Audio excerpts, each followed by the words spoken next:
নমস্কাৰ, স্বাগতম জনাইছোঁ মোৰ অন্য এটা মিনি ব্লগলৈ। আজি আছোঁ মই মাহঁতৰ গাঁৱৰ ঘৰত, মানে আজি দাদাহঁতৰ ঘৰত নতুনকৈ ধান দাব, মানে হাৰিয়া বুলি ক'লে হয়তো বহুতে চিনি নাপাবও পাৰে। আজিকালি যিহেতু সকলোৰে ঘৰত পইচালেহে ধান কটায়, আৰু আমাৰ মাহঁতৰ গাঁৱত কিন্তু এতিয়াও আছে দেই। সকলোৱে মানে ইঘৰে সিঘৰক সহায় কৰি দিয়ে ধান কাটি, তেনেকৈ খেতিটো উঠি যায়।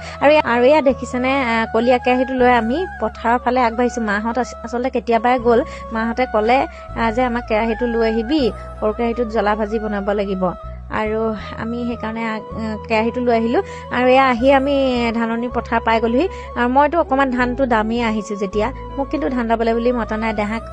দেহাই মানে এইবোৰ পৰিৱেশ দেখা নাই কাৰণে মাতি পঠিয়াইছিলে আৰু চাবৰ কাৰণে। আৰু এয়া ধান দাই থকাৰ মাজত এই বস্তুটো পালেতো আৰু বহুত ভাল লাগে। আৰু এইটো মেইন বস্তু, আপোনালোকে চিনি পাইছেনে কি বস্তু? আৰু এয়া দেখিছেনে আমাৰ মাহঁতৰ গাঁৱৰ পথাৰৰ পৰিৱেশটো, মানে আপোনালোকক অকণমান দেখুৱাই দিছোঁ। এয়া যে কষ্টত মূৰৰ ওপৰত বেলিটো লৈ ইমান কষ্ট কৰি দাৱনীবিলাকে ধান দাই আছে। সিহঁতেতো সদায় দাই থাকে, আৰু মই এদিন দাওঁতে গম পাই গৈছোঁ বহুত চেকচেককৈ ধৰিছে ৰ'দটোত। আৰু এতিয়া সকলোৱে ভাত খাবৰ কাৰণে বহি গ'ল এয়া ধুনীয়াকৈ। আৰু খাই বৈ উঠি আমিনো কি কৰিম আৰু, সকলোৱে ৰেষ্ট লৈছে। আমি বনাই আছোঁ এয়া পেপা। কোনে কোনে সৰুতে বনাইছিলে আপোনালোকে ক'ব দেই।